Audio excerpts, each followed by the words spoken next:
Eu queria saber do senhor, para a gente começar a conversar. Primeiro, obrigada pela participação aqui no live, para conversar com a gente. E qual é a visão da diplomacia brasileira sobre essa restrição de entrada nos Estados Unidos de quem esteve aqui no Brasil?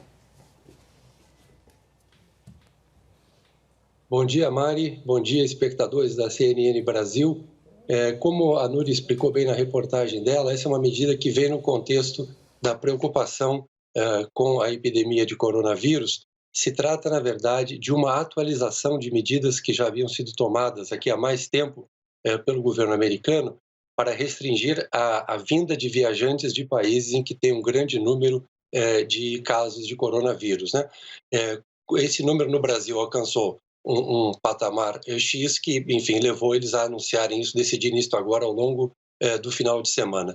É uma restrição que se aplica apenas a viajantes procedentes no Brasil, não afeta o comércio, não afeta, enfim, os voos regulares que há entre os dois países. Muito bom dia, senhor Néstor. É Felipe Ciani que está falando aqui. Eu vou incluir também na nossa conversa o Yuri Pita e também o professor Ricardo Caldas. Mas antes eu queria fazer uma perguntinha para o senhor. Como é que fica diplomaticamente? O senhor diz que não afeta o comércio, não afeta a relação entre os dois países, mas o senhor acha que o presidente Bolsonaro também teria o direito de pedir a reciprocidade, nesse caso, de também impedir a entrada de americanos? Diplomaticamente, o senhor acha que isso pode ter alguma rusga entre os dois países ou essa possibilidade não existe? Bom dia, Felipe. Não, de forma alguma, veja, o Brasil já adotou medidas semelhantes no dia 27 de março. O Brasil restringiu de uma vez a entrada de viajantes procedentes estrangeiros em geral, com algumas exceções para aqueles que são residentes no Brasil, permanentes, aqueles que têm parentes no Brasil.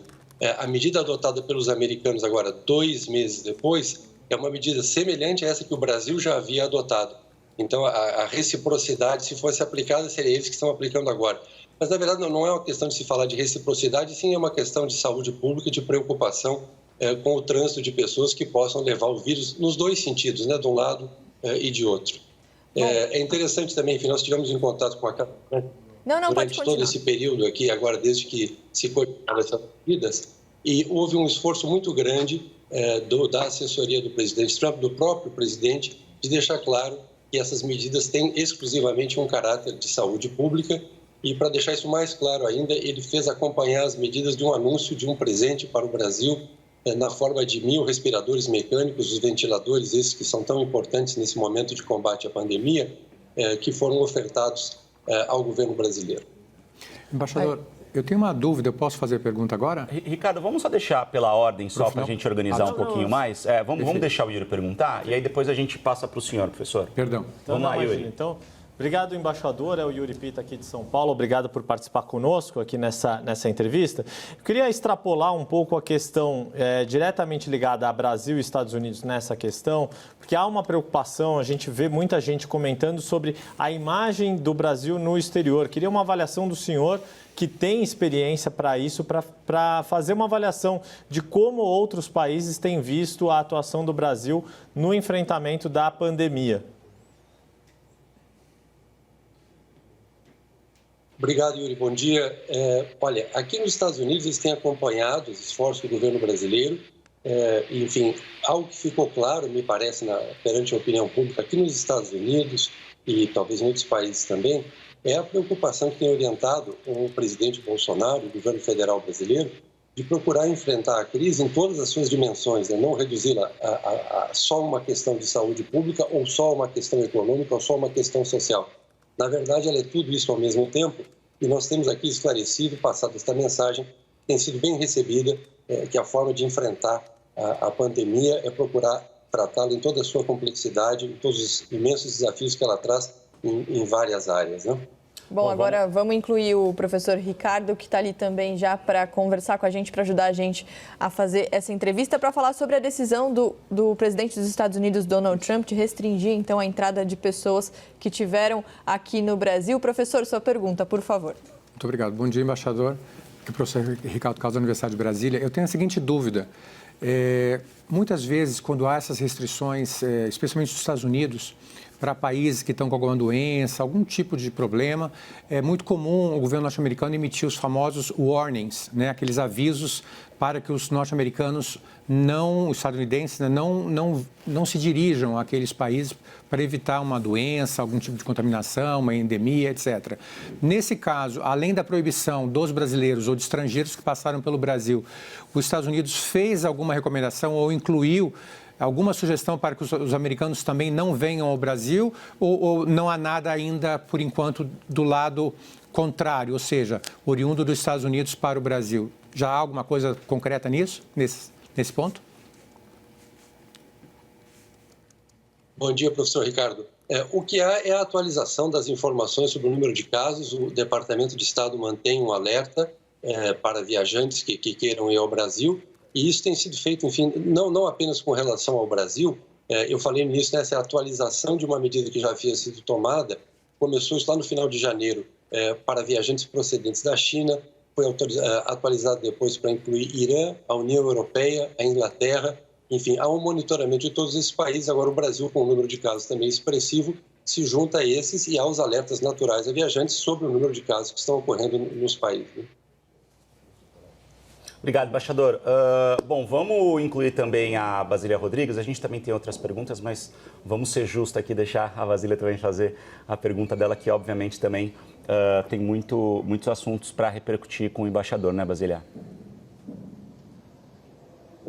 Com certeza. Já começo agradecendo aí a presença do embaixador, né, nessa transmissão, para a gente poder tirar dúvidas. Quando a gente fala de relação entre o Brasil e Estados Unidos, eu gostaria de exemplificar dentro dessa relação o que foi atingido pelo coronavírus, né? O coronavírus está surgindo aí para todo mundo, tá? É uma pandemia que interrompeu os planos de muitas pessoas. Dentro da relação Brasil e Estados Unidos, eu gostaria de saber do senhor, por exemplo, se o senhor vê nisso um adiamento da possibilidade dos brasileiros terem isenção de visto para entrar nos Estados Unidos, um adiamento do lançamento da base de Alcântara, por exemplo, que é um dos grandes marcos mais recentes desse relacionamento. O que o senhor acha que acabou perdendo o time por causa do coronavírus? A exemplo também da pretensão do Brasil em entrar na OCDE. Em que vamos ser prejudicados?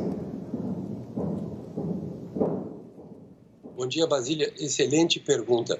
Veja, quando começou a epidemia, a pandemia, logo depois do encontro histórico que os presidentes tiveram aqui na Flórida, em Mar-a-Lago, no início de março, eu estava lá, testemunhei esse encontro e, enfim, nós saímos dali muito empolgados com a quantidade de coisas que haviam sido acertadas, combinadas entre os presidentes e logo depois veio a pandemia, então se criou esta nuvem, digamos assim, entre o que se quer fazer e o futuro, né?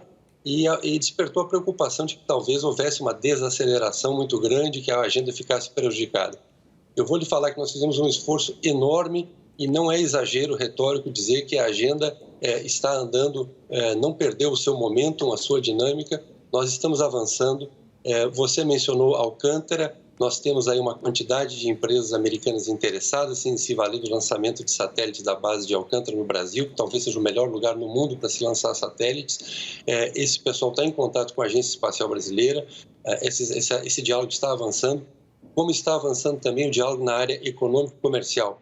Você se recorda que os presidentes anunciaram lá em Mar-a-Lago que queriam definir um pacote de cooperação econômico-comercial até o final do ano, e nós estamos dentro do prazo, estamos avançando. Não é que não houve efeito algum, algumas coisas que têm que ser feitas presencialmente, por exemplo, viagens que haviam sido marcadas ou de americanos, governo americano para o Brasil, ou vice-versa, brasileiros para cá, isso ficou suspenso, mas nós temos os validos das plataformas virtuais e temos tido reuniões muito importantes. Eu queria mencionar uma que há 10 dias atrás tivemos uma reunião chamada Diálogo Comercial, que juntou gente de vários ministérios, Ministério das Relações Exteriores do Brasil, Ministério da Economia, outros ministérios, várias agências americanas. Nós tivemos mais de 100 participantes de alto nível dos dois governos, 100 participantes. Quer dizer, aí a gente vê que, com todas as dificuldades, há coisas que a gente pode até ganhar nessa situação, porque é impossível, obviamente, fazer uma reunião com 100 pessoas se fosse uma reunião presencial física, pela questão de custo de deslocamento, a logística toda, etc. Né? Então, eu diria assim, estamos conseguindo vencer o desafio de manter o dinamismo de relações que estão, talvez, no seu melhor patamar em muitos e muitos anos. A gente vai incluir, então, agora também, olha só, cada vez que a gente divide a nossa tela, a gente tem a presença de um analista aqui da CNN para conversar com a gente. E agora a gente está com o Lorival Santana também aqui para participar com a gente dessa entrevista. Lorival, bem-vindo. Sua pergunta, por favor.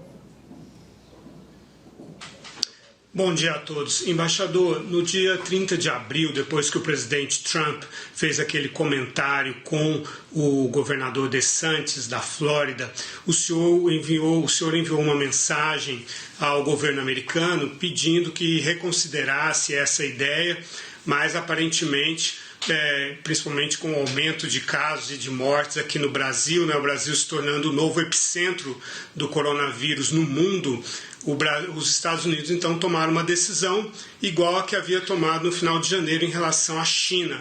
É como se o Brasil fosse a nova China agora, né? Como é que o senhor vai tentar convencer os Estados Unidos de que essa não é uma medida necessária para proteger a população americana? Bom dia, Lorival. Obrigado pela pergunta. Quem decide sobre a saúde dos americanos é o governo americano, assim como quem decide sobre a saúde dos brasileiros é o governo brasileiro, né? A minha preocupação, você lembrou muito bem quando houve aquela menção, há coisa de 2 semanas atrás, numa coletiva de imprensa, foi mencionado na presença do governador da Flórida a possível suspensão de voos do Brasil, tá? E nós, enfim, cumprindo nosso papel aqui, informamos o papel que esses voos têm de manter canais de comércio abertos entre os dois países. É importante para o regresso de brasileiros que moram aqui, que queiram retornar ao Brasil. Nós tivemos um aumento expressivo de pessoas que preferiram retornar ao Brasil nesse momento de pandemia. E, enfim, isto não deixou de ser ouvido. Os voos continuam aí, não houve restrição nenhuma. A restrição é a viajantes, ligado diretamente à questão de saúde pública, né? Você mencionou a China. Essa lista está o Irã, estão todos os países da União Europeia, a Inglaterra e a Irlanda. Então, é uma lista abrangente feita exclusivamente com base em estatísticas de saúde, tá? Não há nenhum outro propósito. Isso, os assessores do presidente que entraram em contato conosco ao longo deste final de semana deixaram isso bastante claro. Embaixador, eu queria que o senhor fizesse um comentário rápido sobre a comunidade brasileira nos Estados Unidos, porque a gente sabe que há muitos brasileiros que vivem nos Estados Unidos, trabalhando, enfim, que fizeram a vida aí nos Estados Unidos, e eles saíram de um país que hoje tem 363 mil casos e estão vivendo num país que hoje tem quase 1.650.000 casos de coronavírus confirmados, segundo números da Universidade Johns Hopkins. Segundo a embaixada, o que tem sido feito para esses brasileiros? Existe um monitoramento desses brasileiros que vivem aí hoje nos Estados Unidos? Como é que está sendo feita essa questão aí para vocês? Nós temos uma importante comunidade de brasileiros aqui nos Estados Unidos, residentes aqui permanentemente, estimados em torno de 1 milhão, 1.200.000 pessoas, muito integrados aqui na sociedade americana.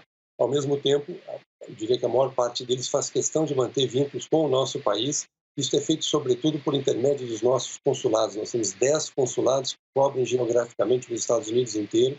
Então, é o papel dos consulados ter esse contato mais estreito com a comunidade. A nossa comunidade, em vários locais, é muito organizada. Existem conselhos de cidadãos que procuram monitorar o que está acontecendo.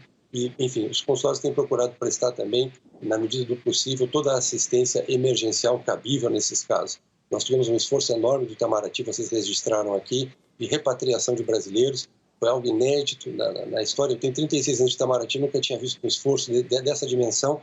Foram repatriados mais de 20 mil brasileiros do mundo inteiro, de regiões, às vezes, isoladas, de difícil acesso.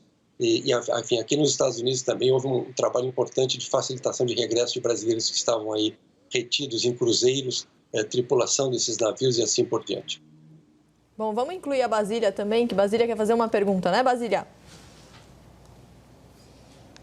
Isso, Mari. Embaixador, eu gostaria de saber qual a percepção dos brasileiros que moram aí nos Estados Unidos quanto às medidas de enfrentamento ao coronavírus que o Brasil está adotando e também quanto ao discurso do presidente Jair Bolsonaro, que já classificou o coronavírus de gripezinha. O que os brasileiros aí pensam a respeito disso?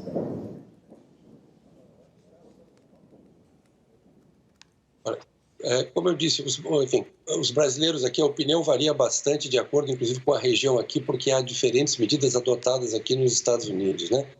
De maneira geral, o que a gente vê aqui é que as pessoas acham muito interessante que o presidente tenha tido desde o primeiro momento essa preocupação de não encarar o problema só por um viés, pensando sobretudo naqueles brasileiros que têm menos condições de enfrentar a pandemia, talvez com medidas mais drásticas, pensando sobretudo nos trabalhadores informais, quase 40 milhões no Brasil, é o dado oficial, o pessoal que tem pequenos negócios, uma pequena empresa familiar, como é que vai ser atingido. Então, de maneira geral, eu diria que tem sido muito bem recebidas as medidas que foram tomadas, tanto no âmbito da questão sanitária, quanto na questão econômica, né, de ajudar aí quem tem dificuldade, sobretudo pequenas empresas, trabalhadores informais, essa questão de transferência de renda.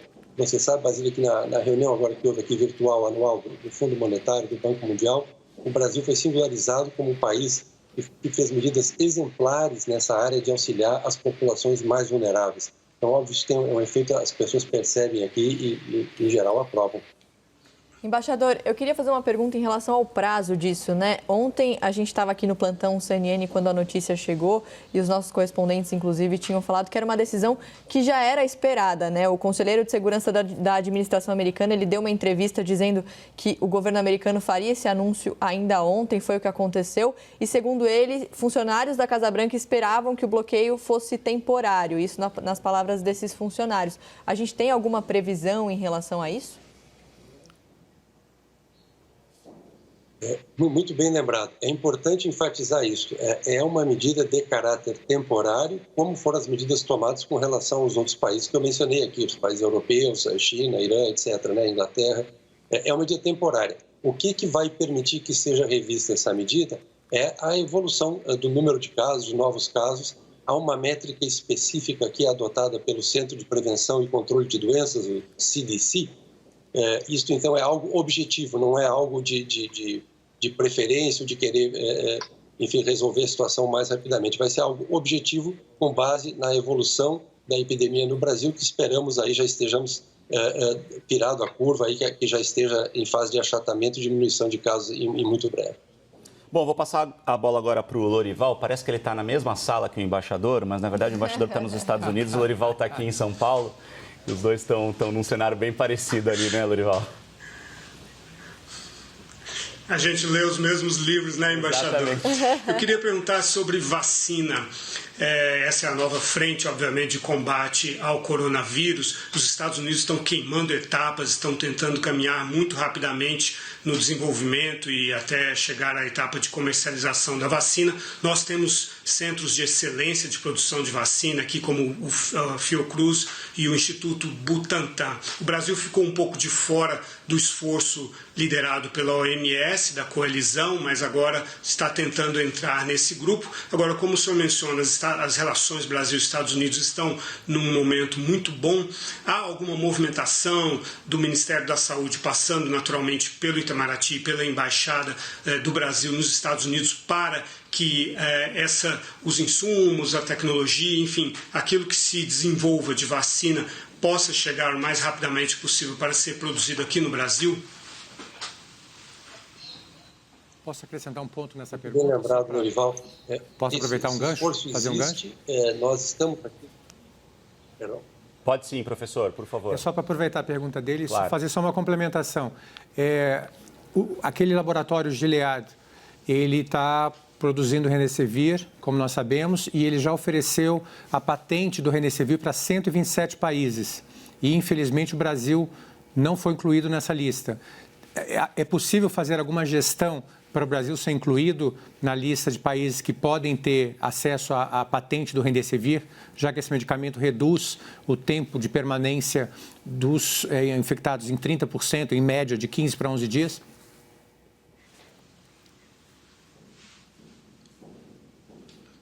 Muito bem. Nós estamos trabalhando nas duas frentes. A segunda, com a questão começando pela segunda pergunta do Remdesivir, isto é algo diretamente acompanhado pelo Ministério da Saúde, pela Anvisa, e nós estamos aqui à disposição para continuarmos aqui os contatos aqui com o laboratório, com o governo americano, para auxiliar no que for possível com relação à patente aí do Remdesivir. Com relação à vacina, o Brasil tem participado, a convite do governo americano, é mais um exemplo dessa cooperação estreita que nós temos levado a cabo, O Brasil tem participado de um grupo organizado pela própria Casa Branca para discutir terapias de cura para o coronavírus e discutir a pesquisa de vacina. Nós temos uma reunião que tem semanalmente, nós participamos no nível alto, temos representantes aqui da Embaixada, do Itamaraty, mas o próprio ministro da Ciência e Tecnologia já participou de reuniões dessas, enfim, o secretário nacional de Tecnologia, de Pesquisa, o pessoal dos laboratórios no Brasil, Fundação Oswaldo Cruz, esse pessoal tem participado desse diálogo, procurando justamente acelerar e trocar informações sobre a pesquisa. Sobre vacina, por exemplo, existem mais de 600 estudos em curso nesse momento, o que foi discutido agora na última semana, quando houve esta reunião. Há uma quantidade de drogas sendo testadas para a terapia do coronavírus. Então, isso tudo é algo do qual nós fazemos parte de forma muito próxima e estamos aqui também trabalhando para estarmos associados ao desenvolvimento da vacina, aos testes e, se for possível, enfim, no momento que estiver disponível, nós possamos ter o Brasil ser um dos primeiros países a ter acesso a usar a vacina para quem quiser ser vacinado. Embaixador, eu queria fazer um complemento, na verdade, desses pontos que tanto o Lorival quanto o professor Ricardo Caldas colocaram, porque diante do desafio global que a gente tem e o quão grande ficou essa questão do coronavírus para todo mundo, muito se discute em relação ao desenvolvimento da vacina, essa corrida para o desenvolvimento da vacina, e que o país que sair na frente em relação a esse desenvolvimento e fizer uma vacina mais eficiente pode despontar, inclusive, como uma nova potência econômica diante do tamanho desse problema. O senhor concorda com essa afirmação? Os Estados Unidos têm lutado para isso e, se o senhor concorda, de que maneira a embaixada pode ajudar o Brasil a se beneficiar disso também? Veja, a questão da vacina parece crucial, certamente vai ter um impacto muito grande isso, enfim, permitir que a gente vire esta página da epidemia definitivamente. Obviamente ela é vista, sobretudo, antes de ser uma questão econômica, ela é vista como uma questão de saúde pública, né, de sanidade da população, de interesse para todos. O Brasil, como eu falei, nós estamos acompanhando de muito perto o que está sendo feito aqui, estamos participando deste grupo, que é um grupo seleto de países que tem acesso a essas informações sobre o que está sendo feito e procuraremos estar associados aqui com as instituições brasileiras que têm pesquisa também. Nós temos pesquisa acontecendo no Brasil, como os senhores sabem, e temos também procurado trazer isto aqui para este debate organizado aqui pela Casa Branca. Bom, agora vamos jogar então para o Yuri. O Yuri, nosso analista de política aqui em São Paulo, também quer fazer uma pergunta. Obrigado, Mari. Embaixador, o senhor falou que aí no exterior e aí nos Estados Unidos destacou-se essa imagem de que o presidente Jair Bolsonaro está preocupado tanto com as questões de saúde quanto as questões da economia.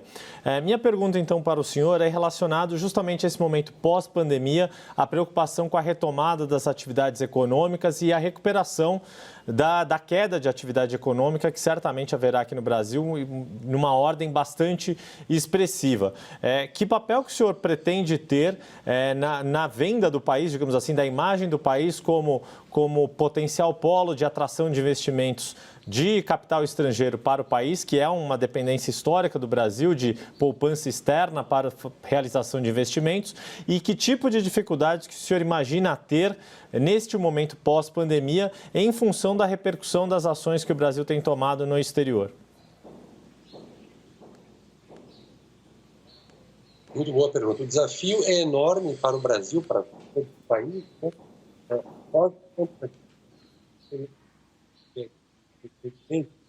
A pandemia não deve ter, de forma alguma, uma desculpa para nós deixarmos de fazer o nosso processo de reformas ou para irmos mais devagar. Ao contrário, ela nos estimula a acelerar esse processo, e são essas reformas domésticas, por exemplo, a reforma tributária que está na pauta do Congresso, que, enfim, permitirão que a gente possa avançar. Eu vejo com grande otimismo, olhando para frente um pouco para o cenário pós-pandemia, essa conjunção de reformas domésticas do Brasil. Vocês se recordam que ano passado, já no governo do presidente Bolsonaro, o Brasil assinou o maior acordo comercial da história, né? O Mercosul e a União Europeia. Esse acordo deve em breve entrar em vigor. Então, nós temos as reformas, teve um acordo com a União Europeia, nós estamos trabalhando aqui no chamado pacote aqui de cooperação econômico-comercial com os Estados Unidos. Tudo isso vai nos abrindo portas aqui e tornando o Brasil mais atrativo do ponto de vista de investimentos. Se discute também o que haverá em termos de redirecionamento de cadeias de valor, de cadeias de produção ao redor do mundo como efeito da pandemia. Nós esperamos que, em razão desses fatores estruturais, sobretudo do processo de reformas internas, o Brasil esteja numa posição privilegiada para atrair esses investimentos que, como o Yuri muito bem falou, nós precisamos aqui para o nosso desenvolvimento, para o nosso crescimento econômico, para dar oportunidade de trabalho e de renda para os brasileiros.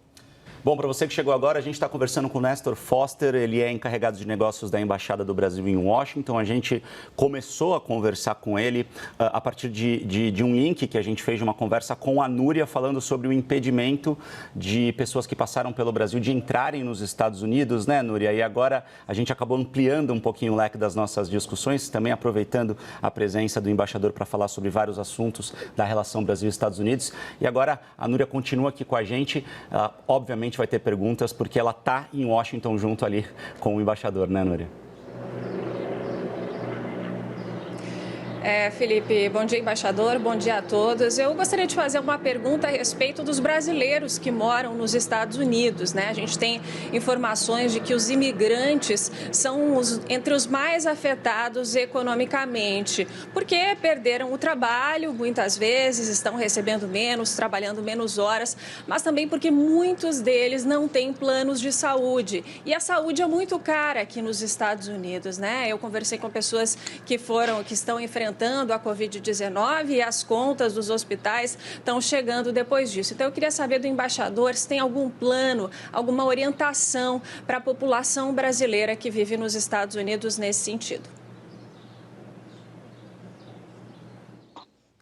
Bom dia, Núria. Obrigado pela pergunta, isso é muito importante. A gente nota aqui, de fato, um movimento entre brasileiros que moram aqui, sobretudo dos que chegaram mais recentemente. Muitos deles decidiram voltar ao Brasil. Talvez um dos fatores tenha sido o custo de tratamento de saúde aqui, que é bastante elevado realmente. Às vezes a questão de oportunidades econômicas que se fecharam em função da pandemia, das medidas adotadas aqui de combate à pandemia. Eu vi um fenômeno semelhante nos anos de 2009, 2010, no consulado em Hartford, aqui na Nova Inglaterra, ali perto de Boston, entre Boston e Nova York, que é uma comunidade também muito expressiva de brasileiros, que naquele momento de crise econômica, crise financeira, depois de 2008, né, resolveram voltar ao Brasil. Então, isso é um movimento que acontece. O conselho que eu dou, obviamente, quem puder ter um plano de saúde, deve tê-lo, isso ajuda muito, isso torna mais previsível aquilo que num momento desse fica muito incerto, pesa muito no orçamento das famílias. Né? Bom, vamos incluir então o Lorival agora, que também quer fazer outra pergunta, né, Lorival? Obrigado, Mário. Embaixador, o presidente Trump acaba de adotar uma medida bastante radical em relação à Huawei, né, impedindo que empresas que tenham tecnologia embarcada dos Estados Unidos forneçam chips, né, supercondutores para a gigante chinesa do 5G. Eu conversei recentemente com o novo embaixador americano aqui em Brasília, o Todd Chapman, que disse que os Estados Unidos não impõem uma condição que o Brasil e outros países impeçam a entrada da Huawei na sua frequência 5G, mas tem muitos argumentos de segurança, comerciais, etc., para tentar convencer os países a não permitir a entrada da Huawei. Como é que está essa discussão entre Brasil e Estados Unidos? Veja, esse é um tema, enfim, um tema complexo. Há vários aspectos envolvidos nessa questão. Uma coisa que o governo americano decidiu, é uma decisão que eles adotaram aqui de política interna deles. Eu entendo que isso também afeta as aquisições com relação ao Departamento de Estado e tudo isso mais. Do lado do Brasil, está sendo examinado com muito cuidado por várias áreas do governo. Obviamente, há um aspecto econômico importante no tema, há um aspecto de ciência e tecnologia, mas também nós não podemos descuidar do aspecto de segurança nacional, uma vez que a rede 5G será parte da infraestrutura crítica do Brasil. Né? O 5G vai nos trazer a possibilidade da famosa internet das coisas. Né? Nós podemos, aí, do nosso celular, acionar equipamentos à distância, vai abrir tremendas oportunidades na área de telemedicina, tratamentos, talvez até operações, pequenas cirurgias feitas à distância usando essa tecnologia. Enfim, isso tem que ser olhado com muito cuidado e, de novo, olhando todas as dimensões do problema, não centrando, não reduzindo a apenas um de seus aspectos, seja ele financeiro, comercial ou tecnológico, que ele, na verdade, é mais do que isso, né?